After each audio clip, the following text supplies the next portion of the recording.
Hey, did you know they fixed like most of the bugs on Bladesworn? That's where we're starting. Yeah, it's absolutely what they're starting. They just didn't fix them on Bladesworn. I get Oh, one, God. and this is the one thing. They fixed Dragon Trigger 2 on Mesmer. They fixed Dragon Trigger 3 on Necro. Anyway, welcome back. This is Box of Nails. I'm SotO. This is Sulfur. Hey, how's it going? It's been a bit. The last time we did one of these, we were talking about how things are going to get nuts in balance, in terms of balance. They were homogenizing boons, and spoiler alert, things kind of got nuts.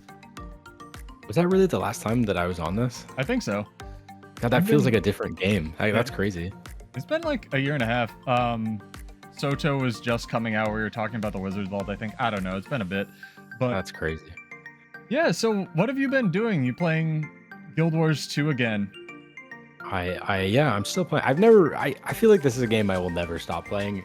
It's just the most fun game. You know what I mean? Like, even if, like, I'm not loving the content of a certain cycle or whatever, like, the game itself is fun. It will always be fun.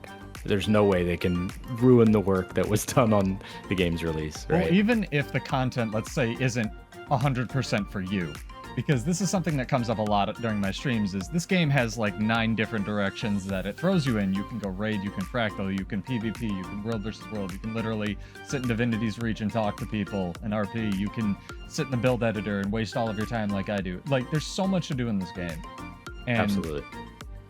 as build enthusiasts, it's something we run into a lot of the time. If there isn't frequent or aren't frequent balance patches happening, or if there hasn't been, like, you know, your thing gets nerfed in such a way that it makes the game or playstyle unfun, it's hard to keep up or enthusiastic about actually playing the video game with what you love.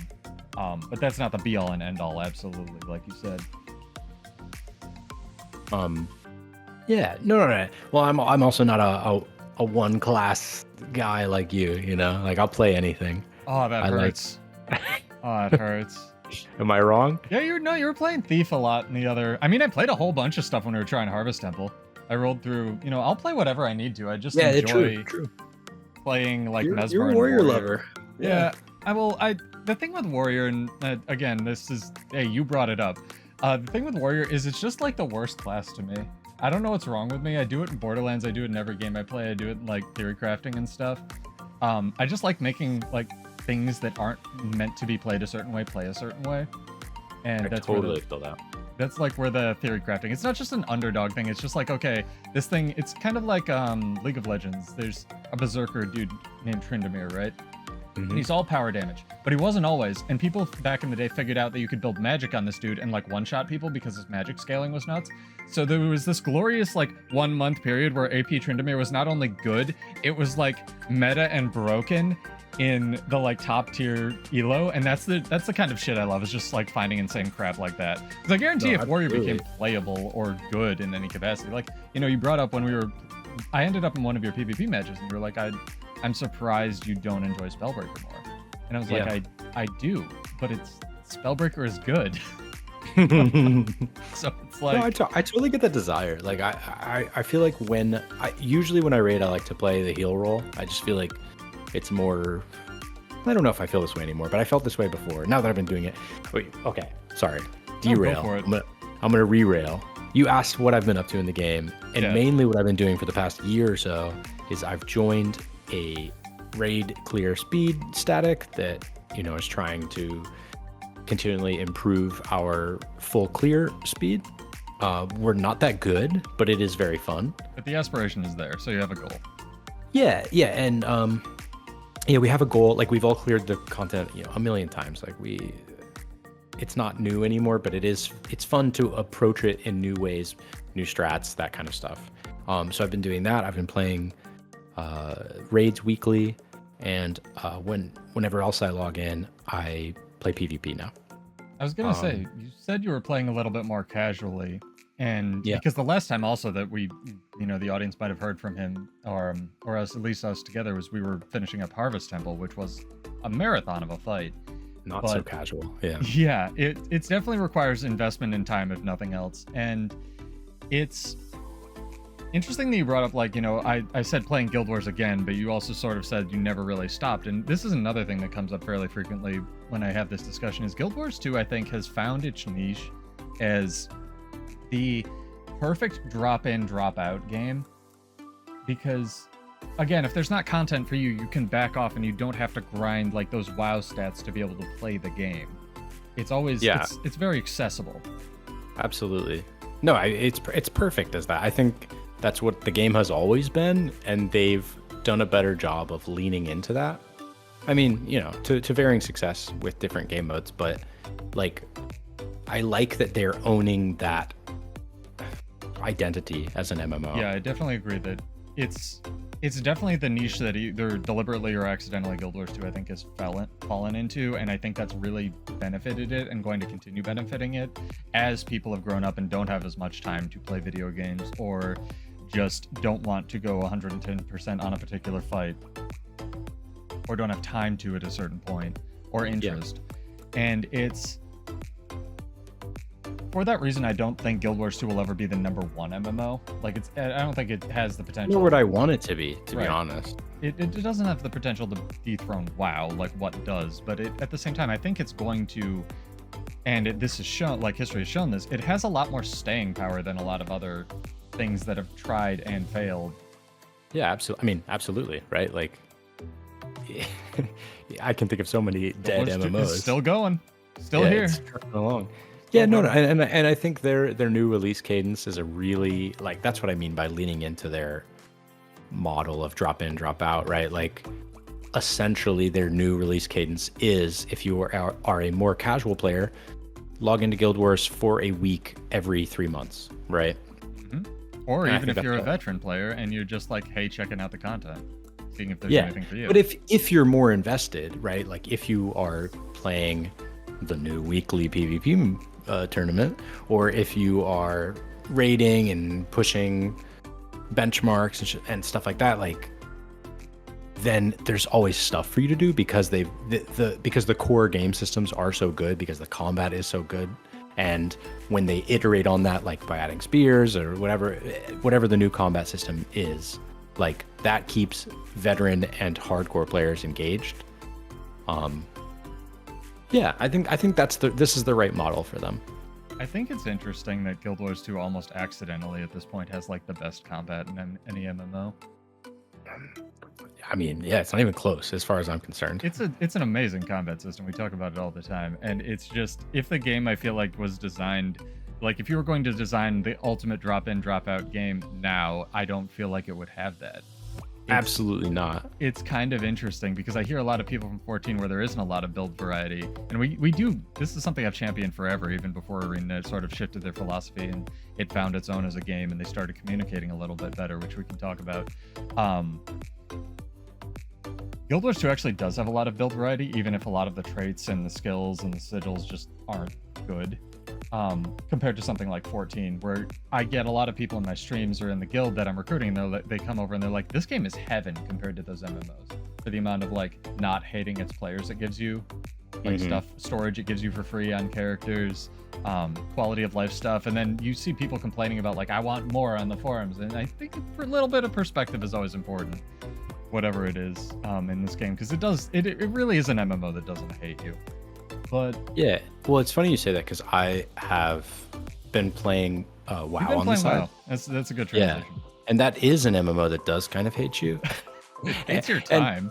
And what's really funny about it too, I think one of the things one of the things I definitely like about WoW is obviously their release cadence is like way faster, and they just push out more content. But at the end of the day, if I'm being really honest, like, the core game systems aren't as fun. Like, moving around the world isn't as fun. Using abilities isn't as fun. And I mean, in my dream world, obviously, like, ArenaNet has Activision Blizzard money. That will never happen. But to go back to your comment about this isn't the combat system for a drop-in, drop-out game, God, I could not agree more, right? Like, it's so backwards. I love it. Yeah, I love it. But, like, WoW's combat system is, for all intents and purposes, pretty simple, and like, God, they should just type switch. Your angry comments down below now. Do it. They should just switch. It's so wild they don't, right? Like, oh wow, over to Guild Wars 2 stuff. Yeah, they have the money. Just like, I just mean, no, I'm not saying that they should develop that, right? Because they have their own style, they have their own fan base. All of I'm saying people. it's bizarre that like the quote unquote hardcore time suck game has a less complicated combat system than the casual game, right? Like the games are at odds with each other. Type your angry comments down below now. He just said Guild Wars 2 is casual as well. This will be good. We can get the two groups fighting each other. No, I agree with you. And this is something that also gets brought up a fair bit. Like, if they did have WoW money tomorrow, like ArenaNet, right? With the amount of things they do right and poorly, like, averaged out to be what we have now. Like, I always wonder what Guild Wars 2 would look like if we peer into the alternate reality where they focused on combat instead of, like, aesthetics or, you know, the world building and stuff. The things that appealed to their most of their player base most of the time. And I don't think it would still exist. Yeah, I don't know, because I do think the things that make them money aren't the things that are fun to play. Well, they didn't have WoW money. No, but I'm saying like, I don't know, because I don't work for ArenaNet, but I have to assume the vast majority of money they make is from gem store sales, right? Like, and this is more a criticism of gaming in general, but it's like, I don't know. I would pay a sub fee for this combat system with more stuff to do with the combat system, you know, but they've found success and, you know, hats off to them, but they've found success not doing that and having more cash shop situation. I mean, yes and no. We have the Wizards Vault now, and it's a non-cash shop cash shop. True. I love the Wizards Vault. Yeah. I don't think anyone doesn't, but the Wizards Vault is interesting because I think you may have brought this up the last time we did a podcast, but like it was just coming out, and the idea to introduce a new system like the Wizards Vault and basically use all of the sales of SotO to fund the rest of the game. The fact they didn't put a premium tier on this is insane. But also, again, I think that's really reflective of Guild Wars 2, despite what you think of the, you know, your balance system X or Bladesworn or whatever, you know, this hill you want to die on is. Like, the problems you have with this game can kind of just evaporate in the face of the fact that they didn't do that, or at least be a little bit minimized, because ArenaNet is really good, and I mean, we'll see with Homesteads, right? But I have faith in the fact that they're going to carry this through with Homesteads because they do stuff like that, because they give you a lot of free storage, because they give you things like one-time buy. Yeah, it's a gem store item, but copper-fed salvage-o-matic, and you can technically buy that with gold that you can farm in the game in a couple hours. Like, yeah, and it's fun. I mean, just about copper and gem store items like that. Like, yeah, they're essentially, you farm gold. They're just it's a market price item, right? There's a lot of games where you can't, and you have to, you know, would have to get have to buy the in-game or the out-of-game currency, right? The tertiary currency X. Yeah, my gems, or I guess they're called gems in this game. There's so many names for these tertiary currencies. Can't even keep them straight. It's a psychology thing. It's so people. There's it really is. Well, there's a less of a barrier to entry if you don't think you're spending money. Yeah, I don't feel bad spending 500 doubloons. Right. Just at that point, it's just imaginary. Yeah. All right, so let's talk about some balance stuff. Holy crap, what have we been doing? So we talked about, you know, we teased our audience with it, but like everything kind of got nuts in this game, and we were talking a little bit beforehand that like, you know, things are benching 49k, 50k in PvE right now. You have accessibility builds doing 46k on fights that were designed for, you know, each person maybe pulling 10k DPS. But and World vs. World again is kind of also out of control, where everything has like every boon in the game, partially because of the Selly gear and partially because concentration just still exists. But, you know, whatever your balance gripes and opinions are, you mentioned PvP is kind of the last bastion of like everything's kind of nuts, but like still kind of balanced right now. And that's refreshing. I think, I mean, you know, I'll probably get flamed in the comments for this, right? Like, no one listens to these except for Cal. I know he does. The CMC? He's absolutely. Like, no, I mean, obviously, always in a 5v5 game mode, there are outliers of like, oh my, you know, my opponent's playing. You know, I had a game recently with a core mesmer. I'm like, bro, what are you doing, right? Like, obviously, if you were playing like a more optimized build, you would do more in this 5v5 team. But like, that's just there are only 5 slots in a team, right? I think generally the game mode feels good right now, and I say this right as EU just played a bunker meta, feels bad, but I still that? Dude, they're bunker Vindy, like heal Vindy is quite good. Heretic Amulet Vindicator. Yeah, I'm not sure the amulet offhand. But yeah. Yeah, okay. But I mean, I think that's fun. They kind of like iterated on the meta. They countered some stuff. Actually, I love that about PvP. There's always room to actually iterate, right? Like, there are still very aggressive builds and very fun, like fast-paced builds. But PvP is just like constantly, just because of the nature of small-scale skirmishes, and you don't have access to every boon in the game. You don't have anyway. Like perma stability, all this kind of stuff, right? Like you can interact with what you're fighting occasionally. Absolutely, yeah. It's like you're actually thinking about your skill usage more than I feel like. I do think it's been a good thing for the game generally that they've just raised the power floor of everything. Yeah. Power floor of everything. I think that's good for the game generally. The health of the game. However, sometimes you do just kind of slam your face on the keyboard and it doesn't really matter what you press and it's fine, right? Auto attack Deadeye does 42k right now. That's wild. Yep.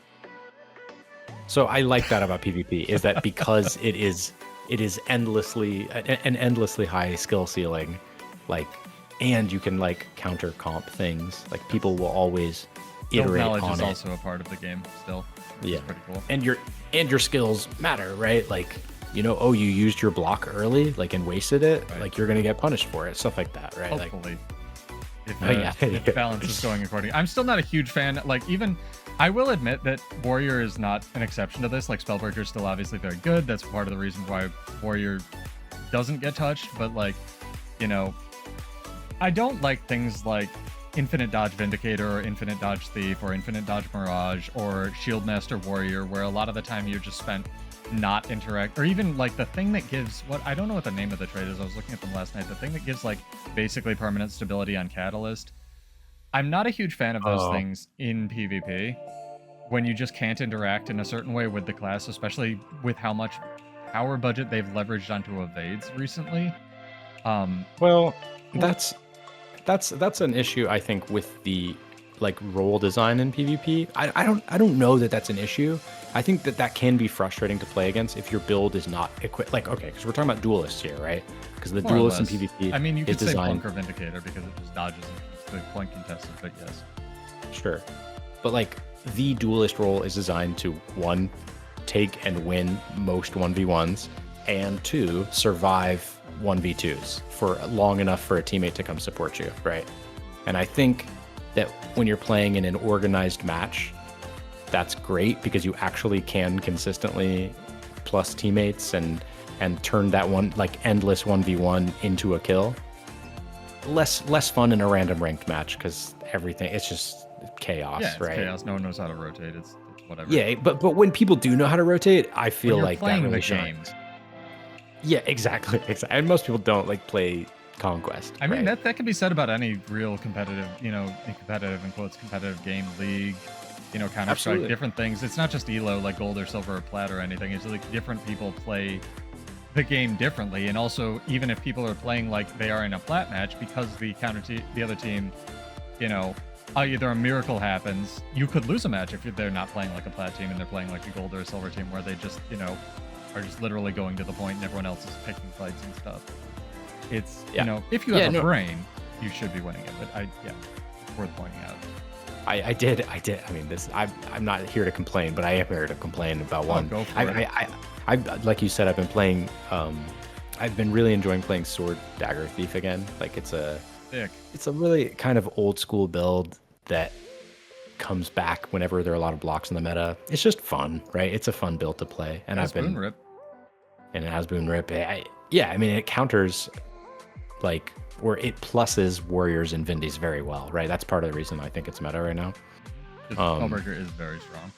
Yeah. But I just had a match, like maybe last night. I don't think I I need to start recording my games again to like when I was like really serious about PvP, I would record my games, I'd watch it, I'd be like, could I have done anything better? Right. But man, I think I was like 25 kills, 0 deaths. I decapped every possible second, like, and it was like, still, you didn't do still anything. a loss. Yeah. I was like, oh my god. Yeah, I mean, their games. But that's just competitive PvP in any game, like team PvP in any game. I mean, it also comes back to the point that you brought up last time, because I enjoy either, like we were talking about this last stream I did, where I really enjoy games where it's like low gold or like you're playing against Team USA. Because the people who are good at the game, again, you're playing the game one of two ways. You're either relaxed and having fun and probably winning your fights, at least at the level that I would say me and possibly you play at, and then, or you're playing and really focused and you're playing the video game. And this gets into something that you brought up last time, or at least a key point you've brought up in the past, where I just want more people playing PvP. Yeah. And that would be great. And the couple, I want to say whisperings that ArenaNet has made toward caring about PvP again are awesome. And I want to give them credit for that. Like, no, genuinely, they're awesome. Doing anything, great. Like, that's something. I mean, their reinvestment into PvP has gotten me reinvested in PvP because I personally, like, it's so clear to me that the game's combat systems, like, they're designed for PvP. It's like not even a question, right? And that is where they shine. And it's a shame that the game never, like, when it launched, it never took off like that, because that is the game at its best, like, no question. Rumor mill. But I want to give chat a little bit history. Brief rumor mill about how this game got designed and funded and stuff. NCSoft was originally going to chase the PvP carrot, because no other MMOs were doing it. So they designed a lot of the games, or they said, ANET, you need to design a lot of the game's combat systems around a PvP game. And then by the time the game was going to come out, the game wasn't even nearly as going to release in a state of, we're going to be the only PvP MMO. So a lot of that got shifted towards PvE. And that's what I've heard about how this game got developed. Other people may have a different take. And also just like the timing was so unfortunate, right? Like, I think if they had released 2 years earlier, like, it would be the PvP MMO. But the problem is that it released at the same time that, like, MOBAs started to become the PvP games people played. Just unfortunate timing. But my point was more that the game systems are like, that's where the game shines, and it's so nice. It's so nice when ArenaNet, like, it just acknowledges the game mode, and because then it also means more people play, right? Like, I played this past week's weekly on NA.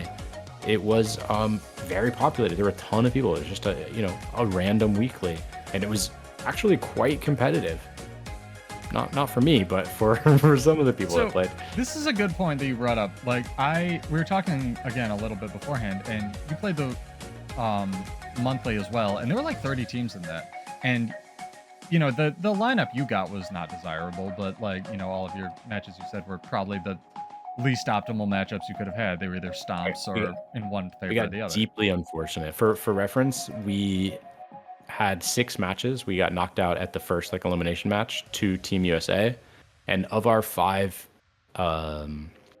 Swiss rounds, we played Team USA twice. It was like, okay, thanks. They're rough, when that happens. Yeah, and the other games were just like complete AFK stomps. But you in still our favor, really like that they put that in the game, right? The monthly tournament. Oh, absolutely, and I think it can only be good for the game, right? Like, because if I'm being honest to myself, right? Like, okay, so what? Like, I like we queued in Team USA and we go, okay, well, this is a loss, but, like, that is a skill issue on our part. Like, I would love to get better. I don't really think there's another answer besides just have more people queuing of more varied skill levels, right?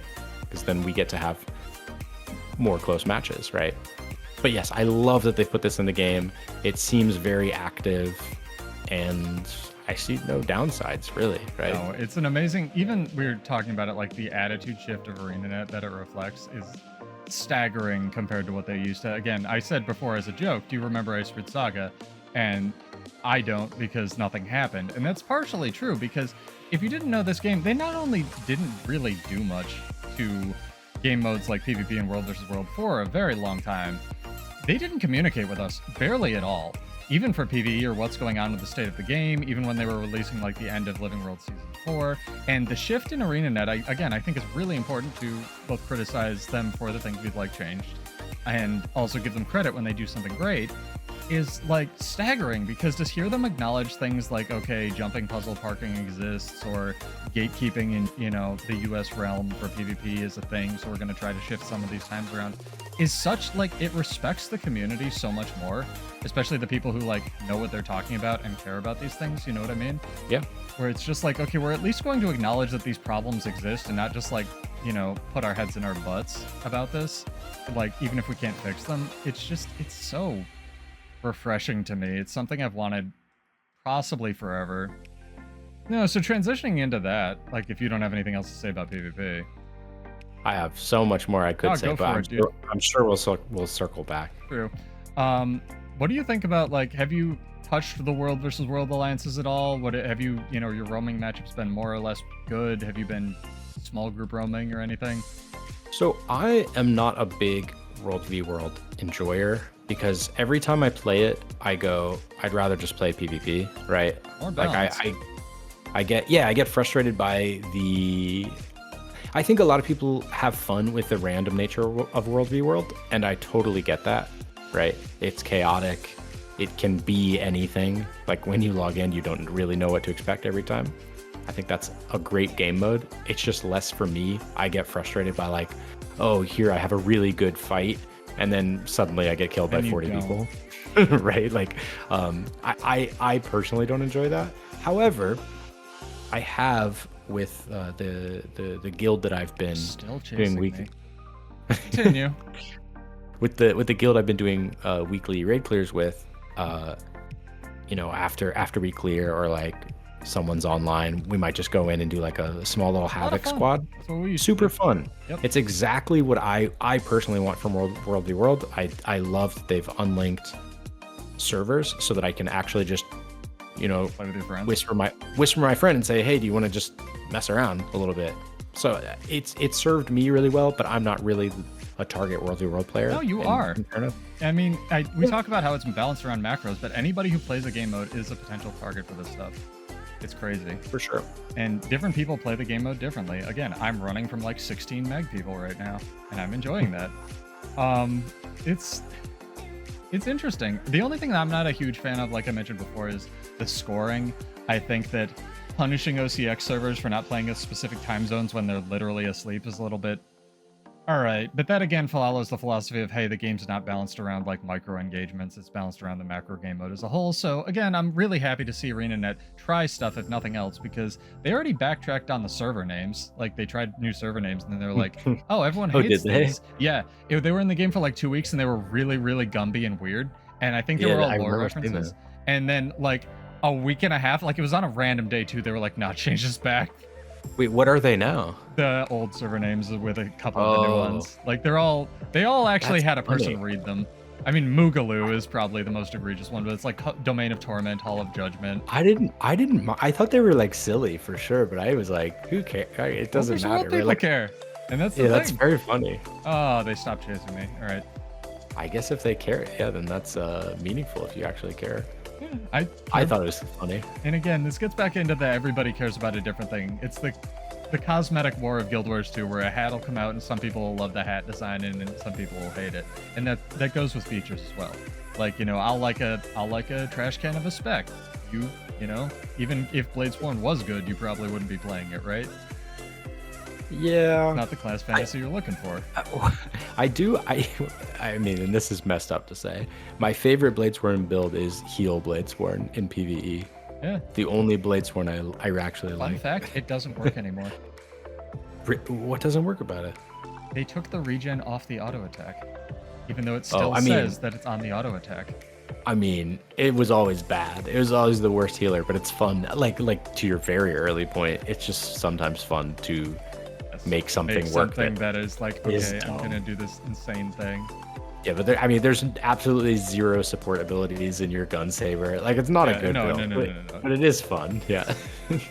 And that's, I think, again, at the end of the day, that's what's important. I'm still playing this, like, objectively, even though all of the things I designed on it have been taken away, and none of the skills work, because the class fantasy for me is there.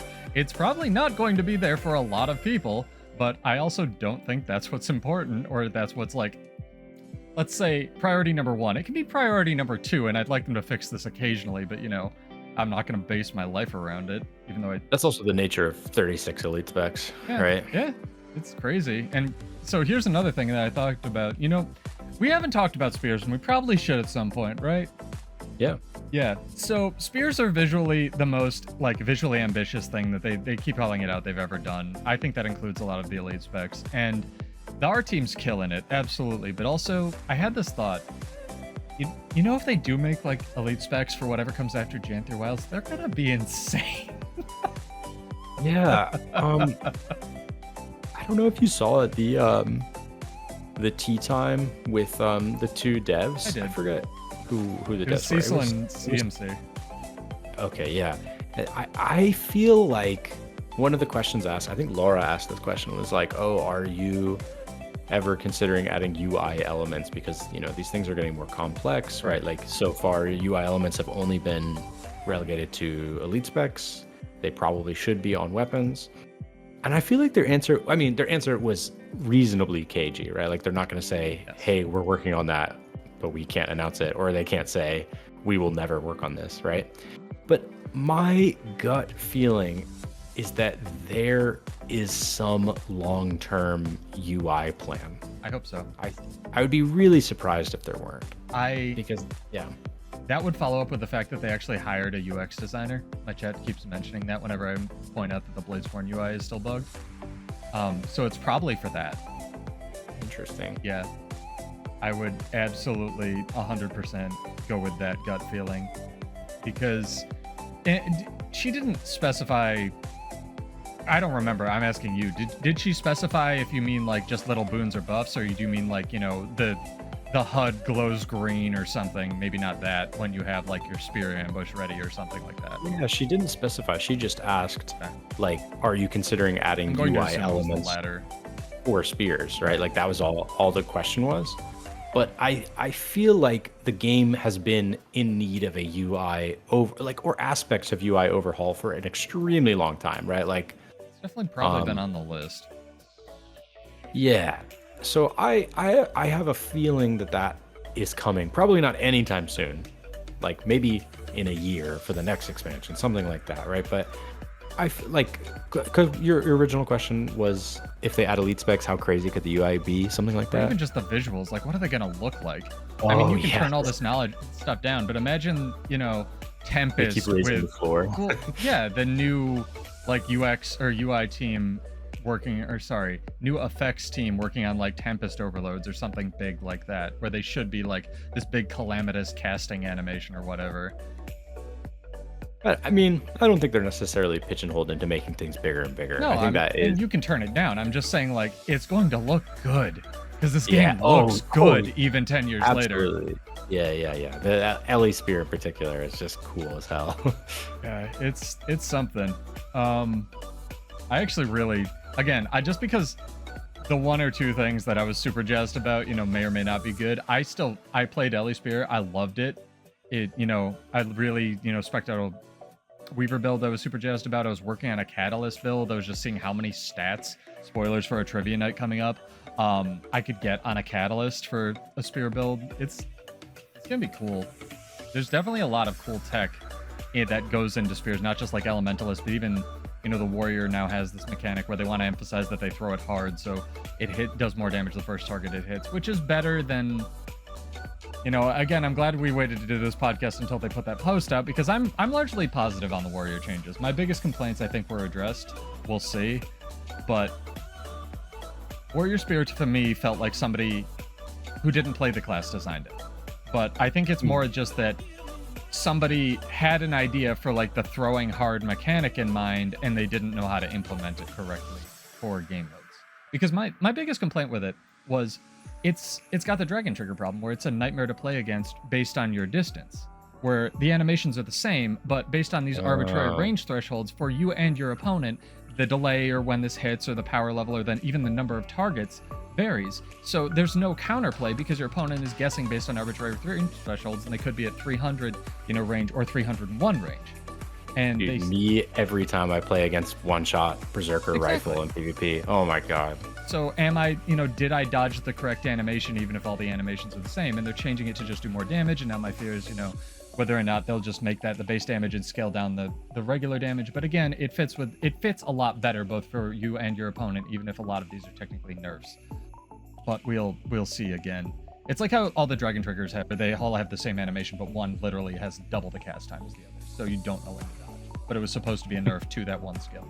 Anyway, counterplay, discussions. I want to ask, what are your future hopes for any of the spear tech that they developed? Because I really hope that they go back, not only, obviously on warrior, but a lot of the other older, more outdated weapons, maybe sword on mesmer, things that aren't used anymore are very up to date, and they use a lot of this tech, or at least some of it, for those weapons as well.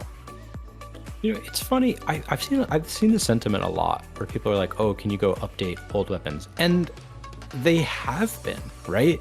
Like, think about all the hammer reworks to Hammer Guardian, or even I was going to say Untamed is cheating, but yes. Well, yeah, not Untamed, but like, Guardian they have is a good example. Yeah, I mean, Guardian Hammer is like it's not a completely new weapon, but it's like now has internal logic. Yes. Yeah, like it is good now. I also in PvP, I love playing like Hammer one shot. You and Sea Monster both. It carries ranked. That's why. I don't think it's a good build, but it does carry ranked. You and Sea Monster both. That's funny. Yeah. But they have been iterating on these things, and I think so one, yes, they're already doing this, and two, I think that there's a lot of room for more simple weapons too, right? Like the game is, I agree with you, relatively complex. I don't want them to update every weapon to have like some internal mini game like the spear does. No. I'm trying to think. I'm just saying. Go through the wiki and look at weapons to see which ones I actually feel like need to be updated. Well, but I feel like almost everything is like playable in some game modes. Sorry, we keep. You don't play Warrior, but I don't play Warriors really. No, I'm gonna stop meme bitching about Warrior now. But you're probably right, because again, we had the discussion of like offhand sword sucks until it doesn't, and then one dude brings a Kandi spellbreaker to him PvP on a offhand sword, spellbreaker or something, and wins it on a that's what I'm saying. Right. So there are methods to a lot of this madness. They could still update a lot of them, but like the touch-ups to longbow and shortbow on ranger and stuff, so that they're still class like relevant and not a flavor fail, as Taylor said, I think are really good. I'd like to see that extended and broadened, but I think that a lot of the tech that they have developed for whether it's Thief Spear or the little buffs that like Revenant or I guess you can't really count ambushes on ranger or mesmer or guardian get on condition. I think that like trigger system could be implemented on a lot of things, like maybe engineer rifle or something like that, where like you attach this condition and then do Y effect or something like that to like maybe make them a little bit more relevant and competitive. Not necessarily, again, one of the most popular weapons from SotO that they added was warrior staff, and while I don't think that, I think it has its problems, but it's simple and it's effective. So people understood it. One of the least popular weapons was elementalist pistol. Yeah, that's actually one they should rework. Dude, okay, so I'm gonna spoil. Are you coming to our trivia night Sunday? I'll forgive you if you don't. We'll see. It's gonna be fun. Do you know how many different skills elementalist pistol added to elementalist? I offhand know, guess. But one guess. Shot in the dark. 3 times 4, 12 times 4 is 16, 20, something like that. 48. How? So all of the different. Oh, because of flip skills and stuff. Oh, okay. So there's 3 different variants of aerial agility. 2 of those have different bullet variants. All of the different variants are coded as different skills, and all of the Weaver ones have 4 different variants because they have 2 different bullet combinations. And there's an ambush skill. Oh yeah, the ambush. True. It's insane. Like, what? And it's not fun. That's the problem. And no one liked it because it's super complicated. So no, you know what? I think LE players, and I have spent I the loved most it, time but I'm playing Ellie insane. of any class. Like I am an Ellie main in PvE, Okay. right? And I did not like it because it doesn't feel fun, if that makes sense. Like I feel like Ellie, all the Ellie Probably spread skills itself to too date, thin. yeah, feel really good, and this one just didn't feel good. Like, you know, And that's like not a really good criticism. no, it's a but great criticism. The bones of the like the weapon are there, but they didn't have Yeah. time to like sort of optimize it. Warrior staff again only has like what 7 skills, even with the berserk like move. So they have time to make those skills feel good, or at least mostly staff 3 still. Yeah, that's my point about updating old weapons too. Is that I was thinking about this, and I opened up the wiki page to all weapons. I was just curious, right? Like, Good. I think even if a weapon doesn't have, even if it doesn't have a place in the meta at the moment, I think one of the things they've done really nicely with almost all of the weapons is they all thematically feel really good, right? Like axe warrior just like is a vibe, even if it's not like, you know, an axe warrior. I haven't been following Warrior on axe is fine. meta, I will but it's say like the greatsword you feels a little feel bit like bad. you're playing an axe warrior, right? Like they nail the vibe on some of them, even if the numbers aren't perfect. And I think that is what they should strive for, because especially in PvE, as they continue to normalize kind of builds, right? You know, this has been a big effort of theirs to be like, oh, I'm playing a suboptimal weapon, but it's 1k less DPS. It doesn't really matter if I'm playing this. As they continue to do that, and as they continue in PvP, or rather just the nature of PvP where you're versus a player and you can countercomp them, right? Like weapons just always are, the choice of weapon is always relevant. Right. No, I love the counterplay. Like, again, we were talking a little bit like build knowledge is important in PvP still. To be able to, I mean, it's obviously important in PvE. That's, you know, 90% of even doing a fight is prep time, but it's an interesting discussion. This is really funny. Everybody on the 2 servers, sorry, just brief aside that'll probably cut out. Everybody on the 2 servers we're fighting runs away until they have like 5 more people to fight like whatever they're fighting. And then they just keep running away from each other. So it's just 5 groups of 5 people running away from each other, shooting behind him at the other group. Tier 1 world versus world, everybody. Anyway, I agree with you. I love the build variety and the prep time and stuff. And not everything needs to be super complicated. Was there another point that you made in there that I'm forgetting? Sorry, trying to multitask. No, that's kind of it. Just that, like, I think that they are I think the updating old tech is weapons. there, though, now. Yeah, I'm just trying to think, like, specifically. Honestly, Ellie pistol is probably the best one of the one that's like, this is the only weapon that really just doesn't feel good. Pretty much everything else like feels like it has a home. I swear I wasn't gonna do this, but you want a really hot take? Hit me. Fucking blazing hot take for where they could reuse some of this tech. Gun saber. Oh, I actually agree. There you go. Yeah. Not even just like it doesn't do anything right now. I think the bullet mechanic that they designed would be, if they wanted to really go out on a limb and give warrior players something a little bit more complicated, like myself and, you know, one other person probably in the world has been asking for, at least some variety. I think that something like the thief chaining skills for working it into a more Devil May Cry style action weapon, instead of just I press the skill and do damage on most of their weapons, I think that would feel really good. And it doesn't need to be that one. It could be other like modifiers. But I think that the fact that the tech is now there and developed under the hood gives this game a lot of... They're giving themselves a lot of potential, not only in the actual design of the game or the architecture, but in the systems they're putting in as well. No, thematically, that's cool. I like that, right? Like, that does feel very Bladesborne, like chaining different combos. I, as someone who has played basically, I mean, I've played Bladesborne. So do you like the heal version? Yeah, I like the heal version. It was fun when it was completely busted in PvP. I just have always felt like I just wanted the gun saber to just have some utility, right? Like all of the, with the exception of the 5, all of the abilities are some variation of deal damage. You're right. So you're not always thinking like very like tactically about how I'm using them. You're just hitting your head on the keyboard, right? And again, this comes down to the fact that the things that it's not bad, it's unfinished. Bladesworn was, I think, architected maybe late into development. Again, maybe I'll cut this out. I didn't want to make the entire podcast. Literally didn't want to make it complaining about this, but I think it was... All roads lead to Bladesworn. Oh yeah, I'll cuddle my Gunsaber body pillow tonight. That's what I should edit. But like, I think it was architected way too late in development, and I think that, like Spectre, that they had to rework like 4 times, it just didn't get its reworks, where it has so many different systems on it. It's really weird. It has like the flow mechanic, the bullets, the armaments, the ammunition, the gun saber. Like all of these things do literally one thing. It's like when they reworked tactics and they gave you this thing called Soldier's Focus, and the Soldier's Focus interacted with one other trait that you could take. And it's like, why is that there if you're not going to give me options to spec into it? So yeah, there's a lot of potential on both Blade. To segue it a little bit back, there's a lot of potential both on Bladesworn, Warrior, as well as a lot of other older weapons that could use a little bit of a style refresh. And again, you brought up another one. It's really weird Necromancer still doesn't have a support weapon.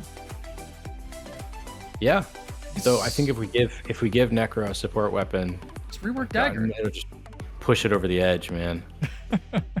It's already so good, right? Like all of Necro support is baked into Scourge or baked into, like, well, if you give them a dedicated weapon for it, I actually don't know that people would play it. I'm thinking about this, right? Like, I think people would play it just because it's there. Well, we're gonna not take the dagger auto that heals your party. I guess, yeah, it would just be a buff. I think the bones are there too thematically. Like you said this on one of our podcasts, dagger could do it. It doesn't have to be offhand, but main hand, like the lifesteal for your group. There you go, done, bang. Yeah. So yeah, if they do make new specializations, or if they do get some development budget, go buy more swimsuits, chat. That's the answer.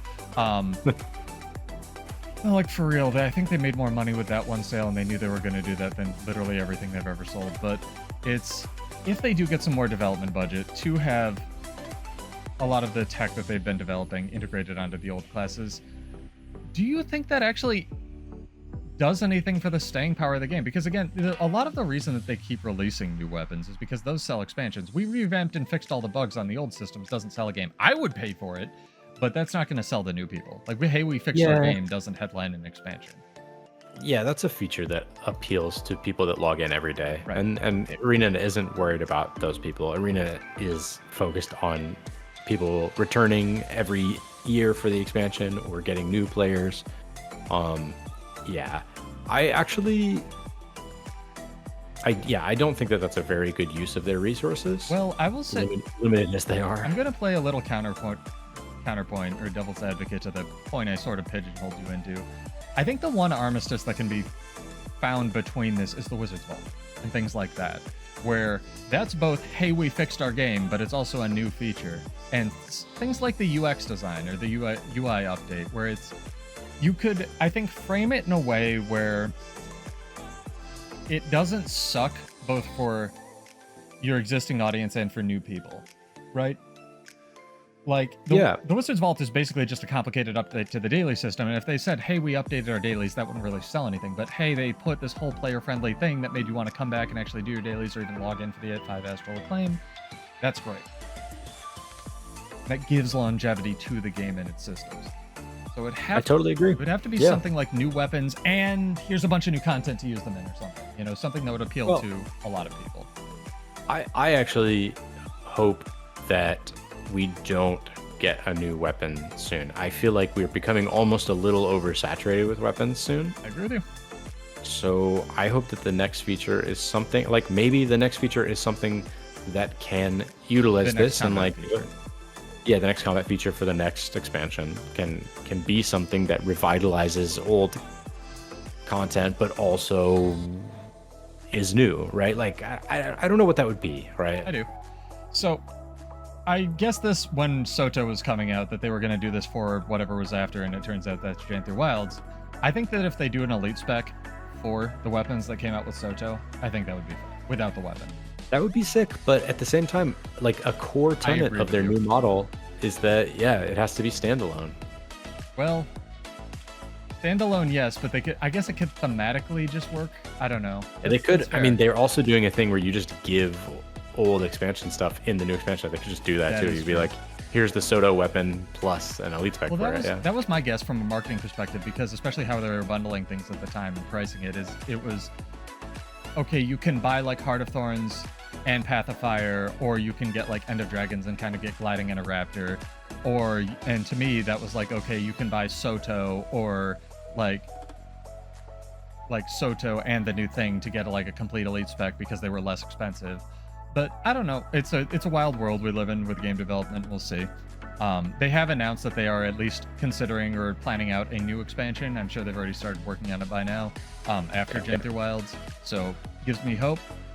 That's what I'm going. Like, not a full elite spec, not a weapon, but like elite shout for new warrior and stuff like that, right? Like, there are lots of classes that are like, oh, I'm missing one shout, or I'm missing one signet, or something, you know, and that adds a lot of build variety and is also interesting and could maybe interact well with some of these older systems that you're talking about. You want my, again, nuclear hot take? I almost want to start a bet. I don't bet, but I want to start a bet. I think they're going to do another elite spec just because it'll fit in the UI that they designed for their like specialization tab. There's space for one more. Like if you open the bottom tab and you go to equip like Catalyst or whatever, there's space for one more. I don't see the space. What are you talking about? I'll try to find it. Hang on. You mean when you go to like training elite specs? No, like when you go to slot in Catalyst. Like if you click the bottom tab, there's on like the build. one. Yeah. There's one like it's more a 3x3 notch. grid. Yes. Yeah. Oh And- no. Yeah, ArenaNet has a habit of like filling that stuff out, but we'll see. That's Again, true. nine. Then again, if you go in the top, it's Yes, 2-2-1. So oh, we'll see. But yeah, ANET, great job for communicating more, just better. I really love this thing where like even, you know, CMC and Cecil or the lore team have been guesting on people's channels. Like, that's amazing. I love just the opportunity for people to be like, hey, you know, even if you can't answer it, what are you doing? Why'd you do this? That's great. More explanation is always welcome. Again, especially because season 4 content was good, but I joke about it. Like when Thunderhead Peaks came out, they said it was the penultimate episode, and I had this big argument with my friend about whether or not that means it's the final episode. And then you like spoilers in the story, and everyone thought Guild Wars 2 was done, and we didn't hear shit all from the like studio for literally 6 months. We're like, is the game over? What's going on? That was a weird time. It was weird, man. Even before Icebreed Saga came out, but so I lived through that stuff, so I know. But like, yeah, you new kids today, you have it so good. Speaking of PvP game mode, what do you think it's gonna be? I've given this so much thought, and every time I think about it, I can't come up with anything, because what they want to do is they want to make a game mode that is simple, but also feeds people into conquest builds, and I can't think of what that is. Right? Like, I really don't. What do you think? I think that they said a while ago that a 15v15 map was done, and then we didn't hear anything about it. So I have to guess that it's something to do with that. But 15v15, like, that's world v world. Right. I would think they would want to funnel people, because again, this is one of the reasons I lamented them putting Celestial Gear in World versus World from just when they added concentration and expertise. Yes, it makes doing a lot of the PvE content much more completable, and I really, really, really think that trade-off is worth it. But also, like, World versus World was kind of supposed to be the Guild Wars 2 endgame for a really long time, where you take the weird gear and maybe the infusions if you have a couple, or like, because they were prohibitively expensive to have more stats than the opponent for the longest time, and you take those into World versus World from earning them in PvP, and you use that stuff. So, or earning them in PvE. Yeah, I follow. Yeah. So it's interesting to me, right, that there isn't something that's like, you know, even a World versus World tutorial. It's just, how do I play this game mode? I don't know. You die a bunch, and then you join a guild that tells you you're bad, and they teach you how to run back from fights and stuff. So it's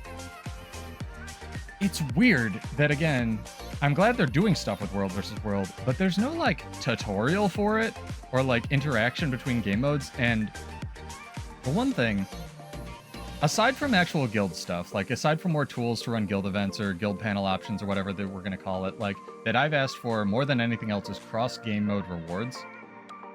I think that would be amazing. Like the best one, I think, or one of the best ones that we've ever come up with is Imagine if, you know all the raid tokens you earn that you can't do anything with because, like, they're infinite now? You just have functionally infinite raid tokens. Yeah.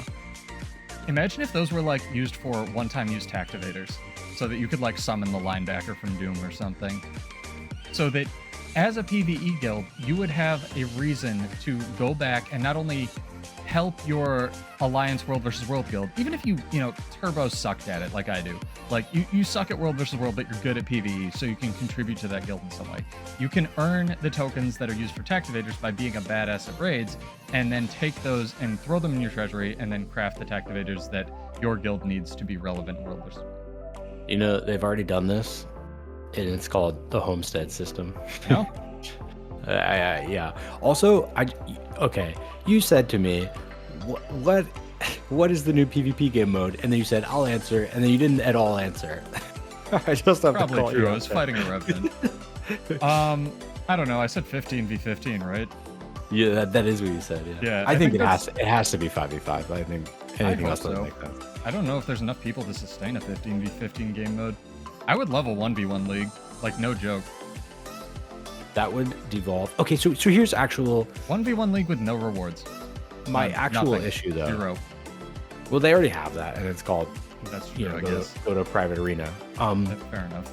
But my actual issue is that, okay, so 3v3 seasons, the builds start to become really gross really fast.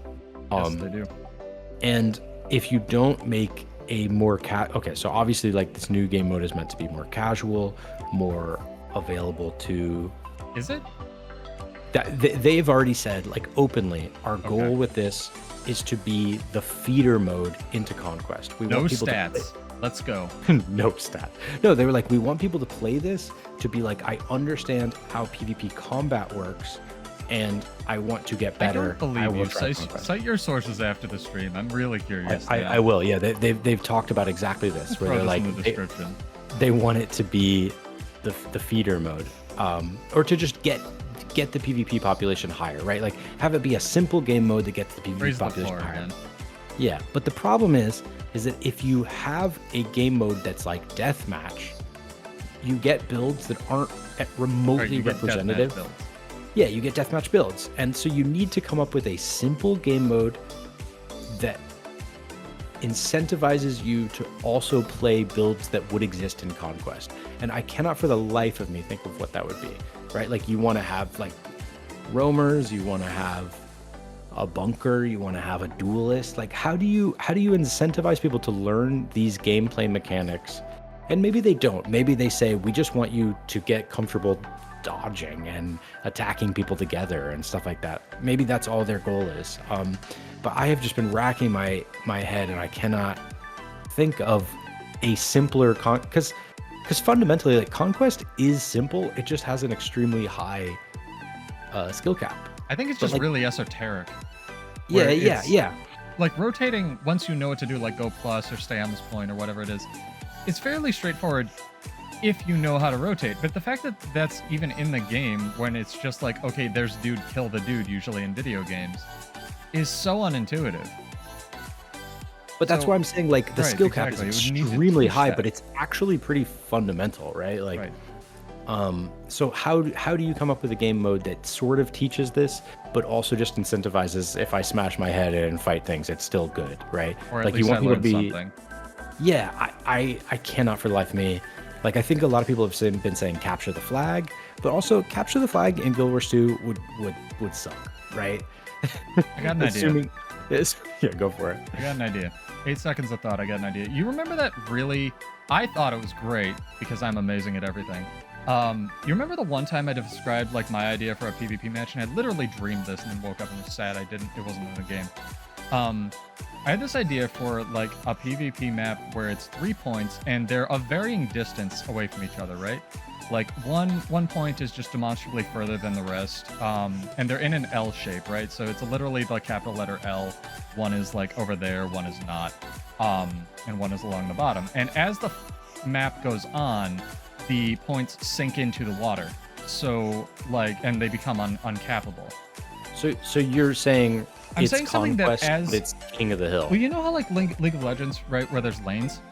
Think like, okay, 5v5, everyone starts in their own lane, and this is a bad idea. I don't think this is perfect in any way, shape, or form, but this is the kind of system I think they could maybe do to teach you mechanics, where everyone's like got their fights that they win, right? You know, you win your lane, you're losing your lane, etc. And then as the game progresses, sort of almost like League, it becomes more about team fights where like the lanes drop away, and it incentivizes you to like different point scores are rewarded for like different times of the game mode. So like, okay, I won these fights, I have 5 points I can take over to contribute to my team. Maybe I'm not doing so well, but we can win the team fight because I'm on a team fight build, and that'll get us the 5 points back plus some, you know?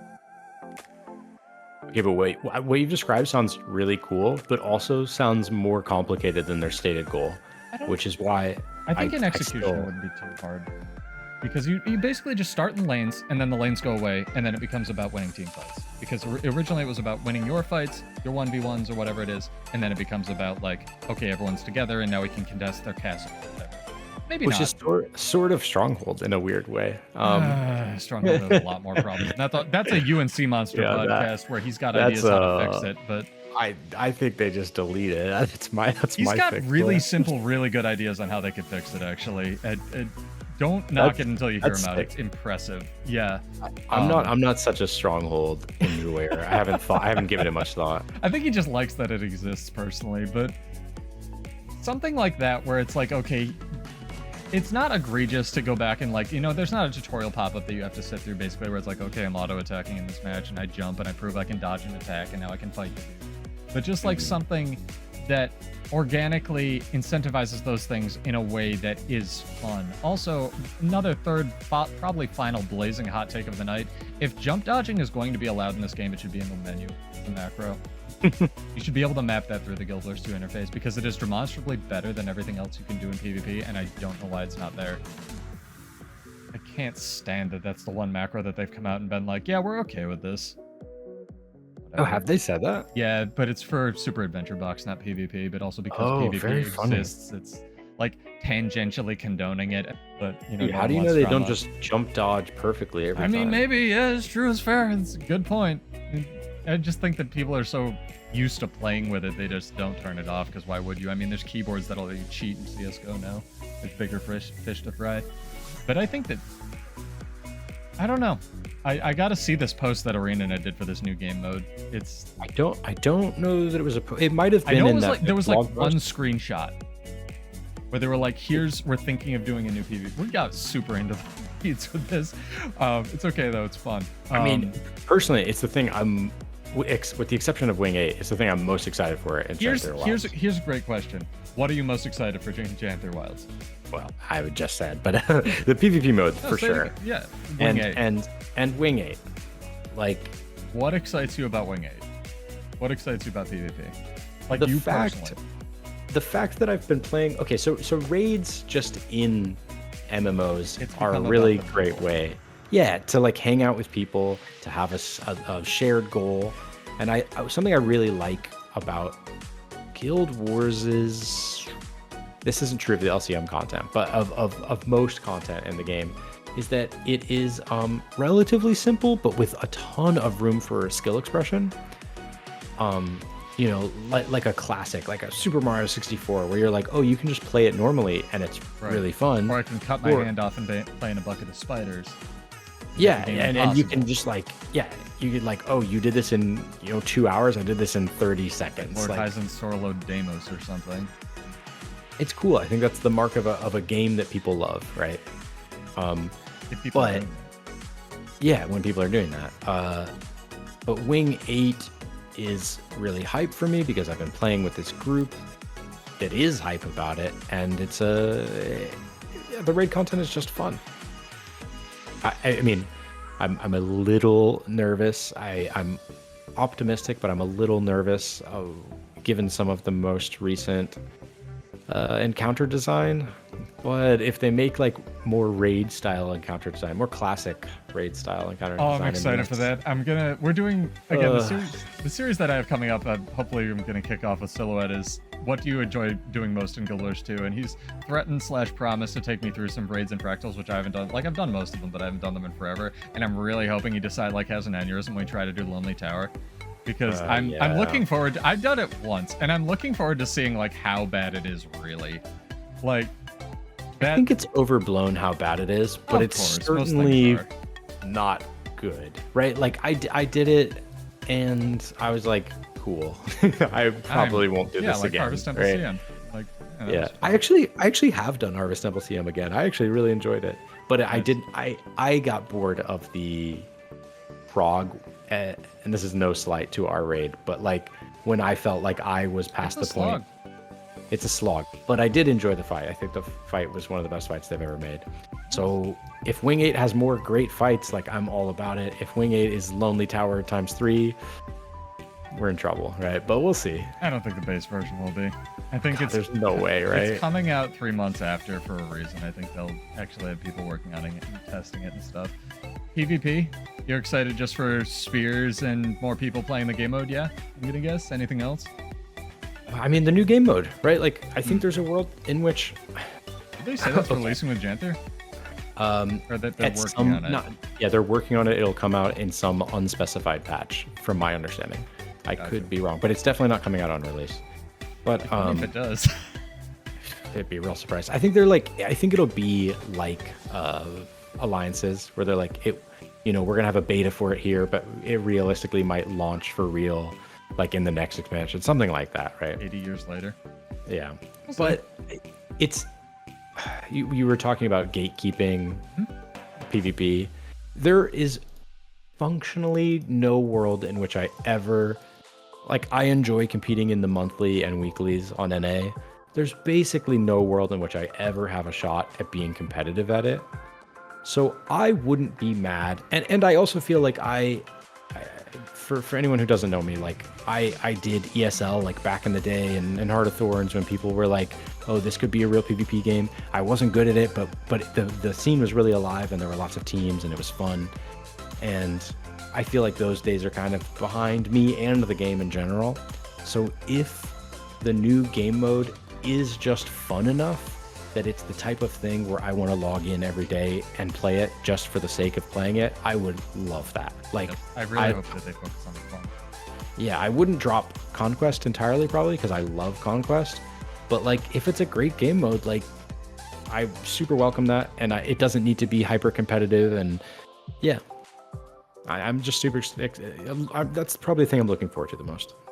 It's good.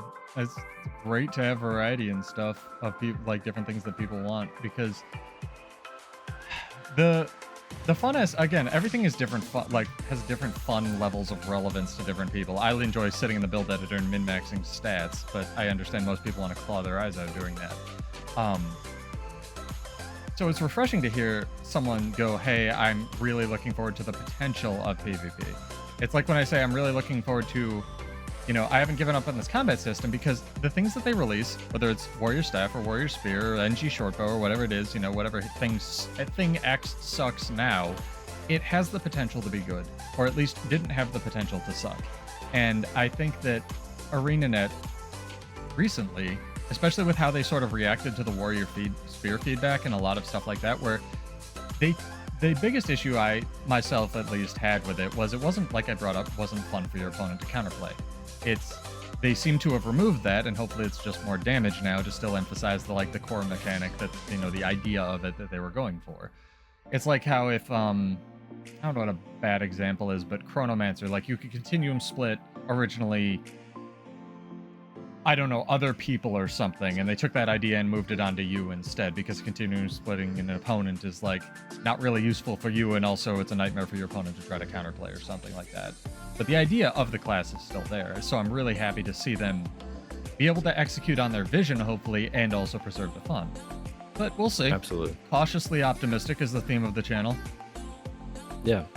You know what I'm most excited for? And this is not a joke. Can you guess? Give you another guess. Is it not Warrior Spear? I don't hate the rework. I'll say that. I almost had a heart attack when Cecil said Warrior Spear was his favorite on Teapot's Tea Time interview, but that was going on the information we had then, and I hope... sometimes the bonk is fun. No, I understand that, but this gets into more warrior. You keep baiting me, and it keeps working. A lot of the warrior complaining, at least on my side, centers around, we have so many bonk weapons, something else would be nice. Something other That's than fair. vanilla ice cream would be nice. Yes, I get it. It's supposed to be the simpler class. The class with 10 loadable bullets, flow generation, and like 80 other mechanics on it should probably be a little bit more complex than that.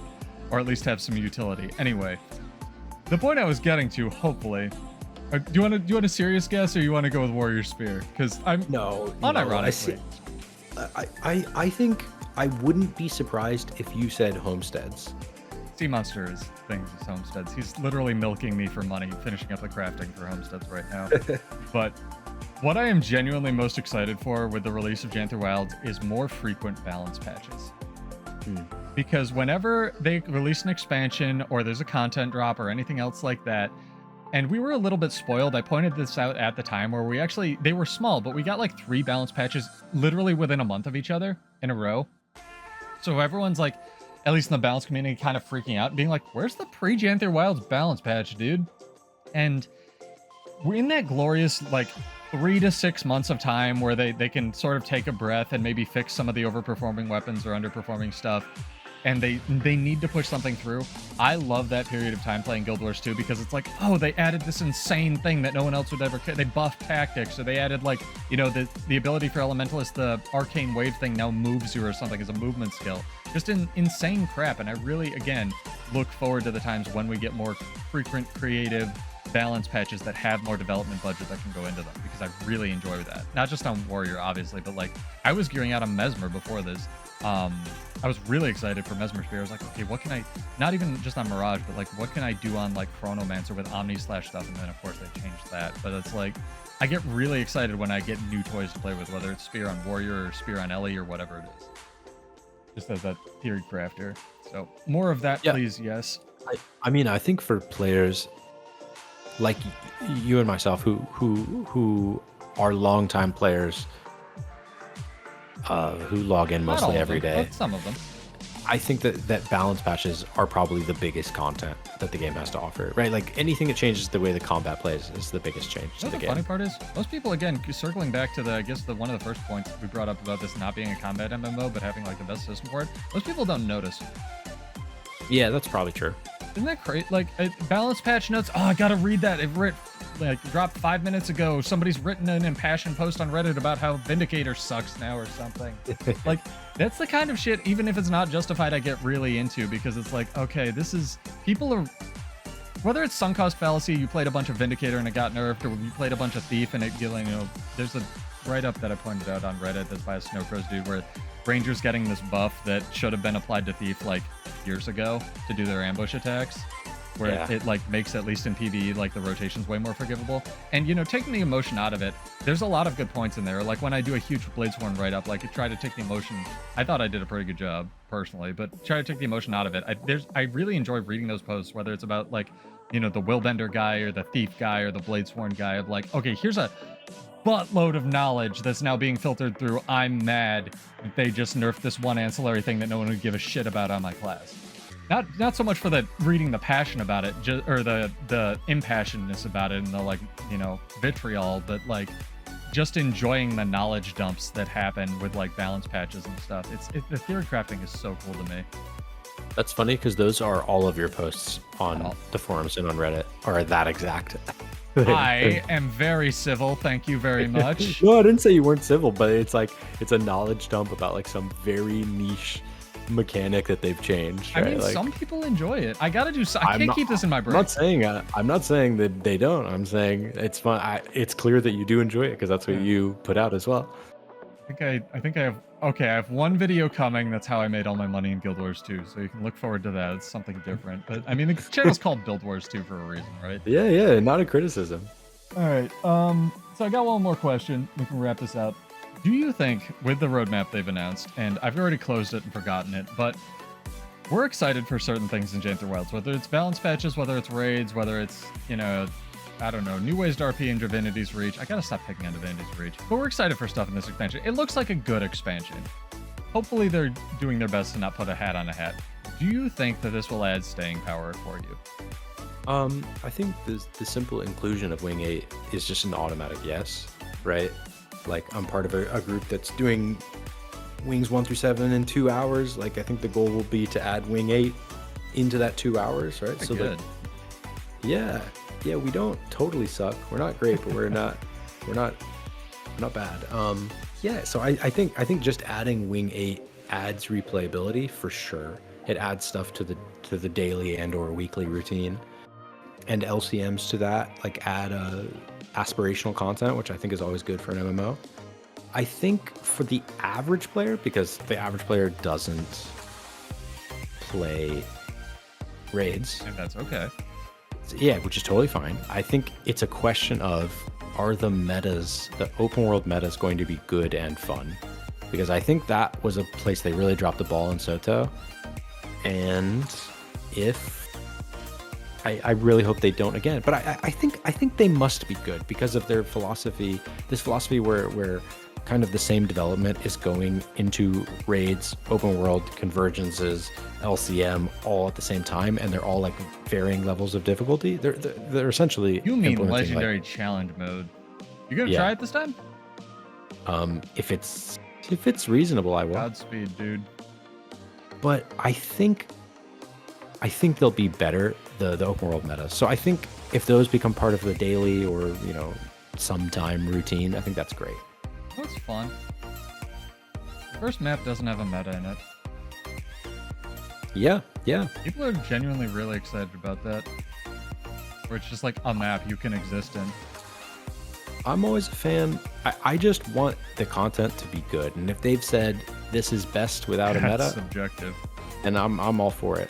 Yeah, it is. Of course it's subjective, but I think that there's some commonly held beliefs about some of the metas are bad, some of the maps are great even if they don't have a meta. I know what you're talking about. That thing I can't remember on the edge of Guyala Delve is my favorite place. Yeah, the tunnel. I literally don't know what that place is called. I think it's just called the tunnel, man. I think it's got a name. There I go. It's called where Canoxai was supposed to spawn before they shoved it into a fractal. I agree with you. I hope it's fun. I think that if the game, for me, balance patches, gonna keep me around. Meaningful, I've said this a fair bit, but genuinely what I can praise Arena in it more for anything than anything else is just the attitude shift of like the studio, not even acknowledging like gatekeeping or any of that crap, jumping puzzle parking, being more open with their community, just talking more and like doing stuff with streamers and writing articles, spear updates, here's the balance updates, the little tweaks, even if they don't give us a deep dive into everything, like streaming the balance previews more. I think that's a lot of fun, even if the developers constantly get, you nerfed my class hate for it. I'm also going to add on just a little personal note. I would not be opposed to a nerf patch, just like across the board of everything in almost every game mode, but I know a lot of people would. I don't think they can anymore. I don't either. They've opened Pandora's box, right? Like when you put in 50k content, DPS.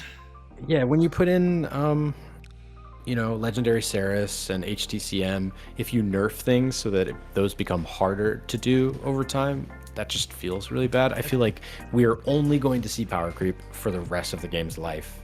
But like as long as they stem the tide and it's like reasonable power creep and not possible. I hope so. Addition to reasonable counterpoint or power creep counterpoint, what if they didn't touch like the things that were, let's say, enabling those builds? What if they did things like scaled back Celestial in World versus World, or I don't know, took some of the 10% damage relics down to like 7 or 5 in PvP, I hate hate is a strong word. I don't really like any of the relics. I would be happy with a complete relic redesign personally.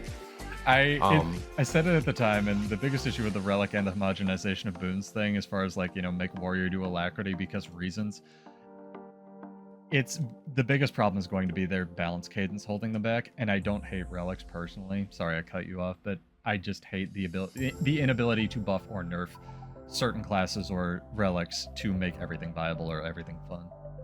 Yeah. Okay. To your point, a nerf across the board. I think PvE is off the board off the table at this part.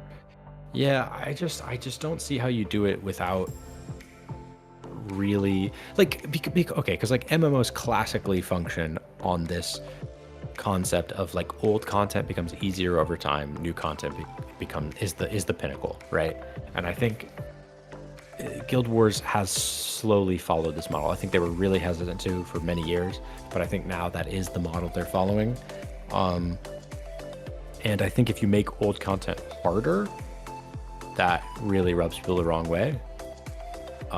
And potentially if you make old content impossible, like that just can't happen, right? Legendary CM is an wrench to throw yeah. at things. Well, that's my point, is like, you know, people always cry for virtuoso nerfs and PvE, but it's like, if you do that, like, you make this content significantly harder to get for players, and I don't think that is a good choice on ArenaNet's part, even if I do think virtuoso should see some love taps, right? So I don't know how they address that, but I'm totally in competitive like PvP modes. I'm all about nerfs, right? Like, I think obviously Celestial sucks, and World of World is no fun to fight against, and PvP, as much as I hate to say it because I like the fast-paced gameplay, it would still be fine. Fast-paced. It would still be fine if it were, yeah. But even if they slowed it down a touch, like, I think. Oh, I've got a question. That would still be fine. I keep threatening to do this video of like what's up with sigils for my audience, right? Especially in PvP and World vs. World, because some of them are just hilariously better than others. Yeah. Like cleansing cleanses 3 conditions in World vs. World, it cleanses 1 in PvP, maybe do 2, but that would require too much frequent adjustment. The one that is just better than everything else, like Force obviously for PvE, but the one that's just like better than everything else, period, is energy. Well, depending on the build, but sure. No, yes. Everything runs it. Unless you're a support build with 1 weapon, everything has 1 somewhere. Because 1 energy sigil in PvP is equivalent to vigor permanently. Yeah. If you have an energy sigil in World vs. World or PvE, it's equivalent to super vigor, and it stacks on top of vigor, which is already itself capped at plus 100%. It is so hysterically overpowered. I would not be opposed to them just removing energy sigils for PvP in World vs. World for a season and seeing what happens, because I actually think it would slow the game down a lot. I think it would do the exact opposite. People lose survivability. Yeah, exactly.